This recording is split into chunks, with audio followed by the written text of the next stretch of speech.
Picture this. It's England, 1455. The air is heavy, thick with tension. A whole kingdom is holding its breath.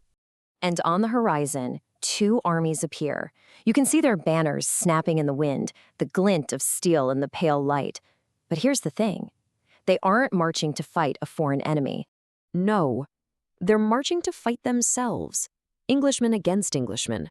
Cousin against cousin. A country that had just spent a century at war with France was now, unbelievably, about to tear itself apart. So how on earth did it come to this? Well, you're about to find out. This is the story of England's fall into one of the most brutal and complex civil wars in its history, the Wars of the Roses. To really get why a kingdom would turn on itself like this, we've got to rewind a little. It all starts with the end of another, much, much longer war. So for over 100 years, England had been fighting France, and they'd had these incredible, legendary victories. But by the 1450s, it was all over, and England had lost, big time. Soldiers and nobles came home not with glory, but with this simmering anger and humiliation. All that ambition, all that military know-how, suddenly had nowhere to go. With no one to fight abroad, the powerful lords of England, well, they started looking at each other. Now, a fragile kingdom on the brink of chaos really needs a strong leader, right? The problem was, England didn't have one. At the very heart of this crisis was a massive power vacuum, sitting right on the throne itself. And just look at this contrast. It's night and day. On one side, you have Henry V, the hero, the warrior king who won the legendary Battle of Agincourt. He was everything England thought a king should be. And then you have his son, Henry VI. He was a gentle, deeply religious man, but as a king, a complete disaster. He lost the war his father won, he was easily controlled by his advisors, and he suffered from these debilitating mental breakdowns. And really, his reign was unstable from the very beginning. His famous father, Henry V, died suddenly in France, leaving his son to inherit the throne when he was just 9 months old. I mean, he never stood a chance. For years, powerful, ambitious nobles ruled in his name, and they got a real taste for holding the power themselves. And this brings us to the crucial point. Nature hates a vacuum, right? Well, so does politics. With a king on a throne who couldn't lead, who couldn't make decisions, and sometimes couldn't even recognize his own wife and son, the most powerful men in the country saw their chance. They were going to fight to fill that void at the top. So this power struggle wasn't just going to be a few arguments between nobles. Oh no, it was escalating fast into a direct dynastic rivalry for the crown itself. And this right here, this is the spark that lit the fuse. See, decades earlier, Henry VI's own grandfather had taken the throne by force. He deposed the sitting king, Richard II. And that set a terrifying precedent. It planted this dangerous idea in English politics. The crown wasn't sacred. A king could be removed. And if it happened once, well, why couldn't it happen again?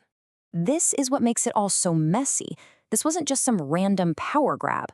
The two rival factions, these two great houses, were both branches of the same royal family tree.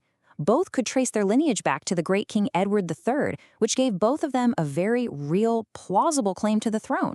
And here they are. On one side, you have the House of Lancaster, the Red Rose. Their man was the king himself, Henry VI, so they controlled the government and all its money. On the other side, the House of York, the White Rose. Their leader, Richard, Duke of York, had a claim to the throne that honestly was arguably even stronger than the king's. Plus, he had huge personal wealth and his own private armies. But it wasn't just about two men. The whole kingdom was full of what they called overmighty nobles, these incredibly wealthy lords who basically ran their own territories like mini kingdoms. And then you had the queen, Margaret of Anjou. With her husband often completely out of it, she became the fierce, ruthless defender of the Lancastrian cause, a brilliant political player fighting tooth and nail to make sure her son inherited the throne. So by 1455, you've got all these ingredients: a weak king, a dangerous idea, rival claims, and powerful, ambitious players, all just simmering away in a pot, ready to boil over. The kingdom had finally reached its breaking point. The political maneuvering, the threats, the backroom deals, they just weren't cutting it anymore. The tension was unbearable. Words finally failed. Talk was replaced by the sound of marching feet and the sharpening of steel. Across the country, both sides called their banners and started gathering their forces. In May of 1455, Richard of York, afraid he was about to be completely shut out of power for good, decided it was now or never. He marched his armies south. The king's supporters marched north to meet him, and their paths crossed in a small town called St Albans, just outside of London. And right there, in the streets of that town, arguments turned into skirmishes, and those skirmishes exploded into a full-blown battle. The first swords were drawn. A civil war had officially begun. The men who fought that day couldn't have possibly known it, but they had just fired the starting gun on 3 decades of brutal on-again, off-again conflict that would change the face of England forever. Okay, so now that we've seen how it all kicked off, let's look at a couple of surprising details. And then we'll test what you've learned with a quick quiz. All right, first up, a bit of myth-busting. Despite the famous name, the red and white roses weren't really a big thing at the time. The Yorkists used white rose, sometimes, sure, but the Lancastrians hardly ever used a red one.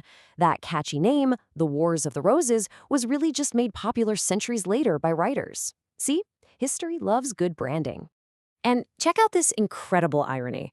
Henry VI, the king whose weakness helped spark a devastating civil war, holds a unique and pretty epic record.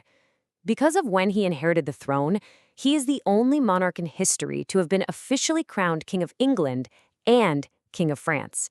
An amazing title for one of England's most tragic kings. All right, time for a quick quiz to see what stuck. Question 1, what was the name given to the civil war between Lancaster and York? The answer, of course, is the Wars of the Roses. Okay, question 2, how old was Henry VI when he became King of England? He was just 9 months old. Next up, question 3. What were the symbols of the House of Lancaster and the House of York? That would be the red rose for Lancaster and the white rose for York. Question 4. What dangerous idea was created when Henry IV deposed Richard II back in 1399? It was the idea that a king could be overthrown. And for our last question, what was the name of the very first battle of the Wars of the Roses? That was the Battle of St Albans in 1455. And that one fight, which started in a small town street, would go on to define an entire era of English history.